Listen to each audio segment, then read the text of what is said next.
What can you say about ACC football and how it looks now with this new portfolio nationally? Yeah, it's exciting times. I mean, obviously, footprint has changed, and super excited about the 3 new teams coming in. I think it creates a lot of new storylines, new opportunity. Obviously, getting a chance to go to the West Coast and out to Texas as well. So I think that's great for the league.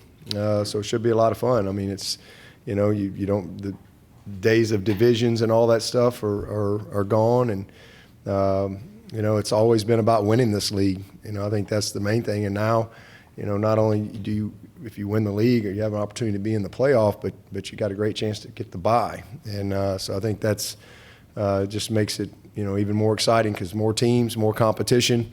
That's going to be a lot of fun. Coach, to your left, third row, right in the middle. Hey, Coach. Good to see you again. Tony Siracusa from Last Word on Sports.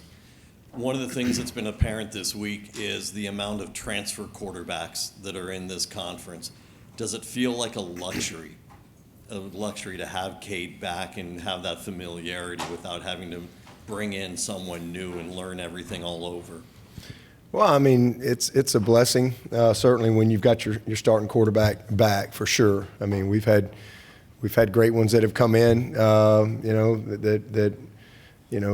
it was their first year in our system and have done well, but it's always great when you're not starting over, and you've got a guy that's, grown, had some experience under his belt, and that's I mean, Cade Klubnik's a great young man, a great talent. He's just blossoming right before our eyes, physically and mentally, and also as a leader. So we're excited about year 2 with him as our starter, and also with Garrett. This will be Cade's first time, to have the same coach, same system. So I think we all expect to see some great growth from that. Stay on the left, Coach. Second row, young lady in the blue. I'm Katrina Sacken for the Clemson Insider. Coach Swinney, how are you? Hey, how you doing? Good. An incredible performance by your freshman class this past season. Let's talk about this one. What makes this one so special? Freshman class? Yes, sir. Well, we're going to find out. We think that we've signed another great group coming in here for sure. I think we've had 14 top 15 recruiting classes in a row. So we're very consistent with evaluating and recruiting, kind of our top prospects year in and year out. And we think we've signed another excellent class. But we'll hold judgment on that till they get out there and go do it. But certainly on paper, we've got some talented young men. The one part that I can speak to is most of these guys came in January. So I think we had 15 or 16 of them came in January. So that's gives you a little bit more insight into where they are, and it gives you a chance to accelerate their learning curve. I think we only had 2 guys come in June.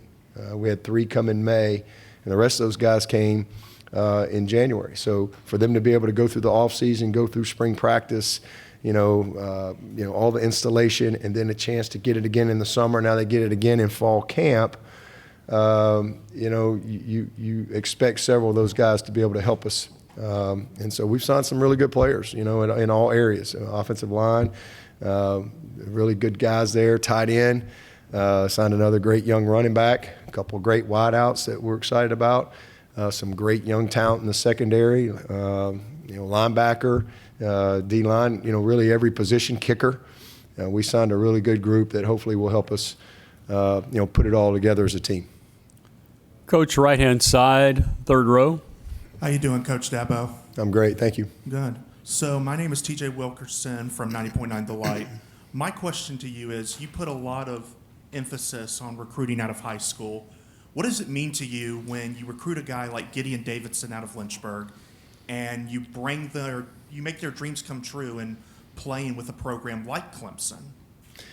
Well, I can't speak on a prospect who's not at Clemson, but in generic terms, I mean, I think anytime we can get a young man to come to Clemson, it's awesome because they choose. That's the thing. Guys have to choose, and the type of kids that we recruit, they have lots of options, and so it never gets old when a young man chooses to come to Clemson, especially how we recruit. We're very transparent. And when a kid signs up and says, hey, I want to be a part of that, that's awesome. And that's why I get excited. I always just focus on, because you're always going to not get more guys than you get. That's just the nature of recruiting. And I get excited about who we do get. And then for the opportunity for them to change their life through access to education is special.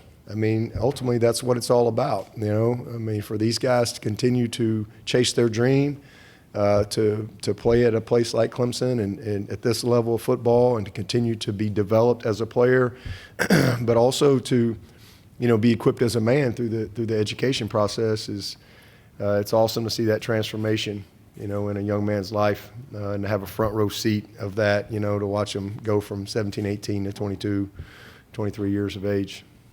We'll stay on the right, Coach. Second row towards the end. Hey, Coach. David Hood with TigerNet.com. There's a proposal out there to up the scholarship limit to over 100. Are you for that? And then how will that change, or will it change how you handle high school recruiting / transfer portal / being able to hand out scholarships to walk-ons? Will that change any of that, or how you look at it? Yeah, I mean, all of that is TBD, if you will. The crazy thing is there's not many coaches that want 105 scholarships. We want to keep our walk-ons. It's hard to manage, that many guys. And when you have that many guys on scholarship, you think you got transfers now. You wait till that number gets there. It's going to be a lot. So it's going to change a lot of things. But I think it's a product of the lawsuit that was settled. I don't think there was an intention to say, okay, you can have no more walk-ons. I think just the way it was settled was whatever your roster size is, that's your scholarship limit. So you couldn't limit scholarships. And so obviously that's where administrators get together and say, no, wait a minute, we can't have 130 guys on scholarship. So we're going to have to reduce the roster. But whatever they reduce it to, everybody's got to be on scholarship. So, that's how we've gotten to this situation. Now, that's great for baseball. That's great for soccer and some of the sports that, you take 11 scholarships and spread it out amongst 30-something guys. They all have to be on scholarship. But for football, the unintended consequence is it basically eliminates your walk-ons. And there's no coach that wants that. It's a really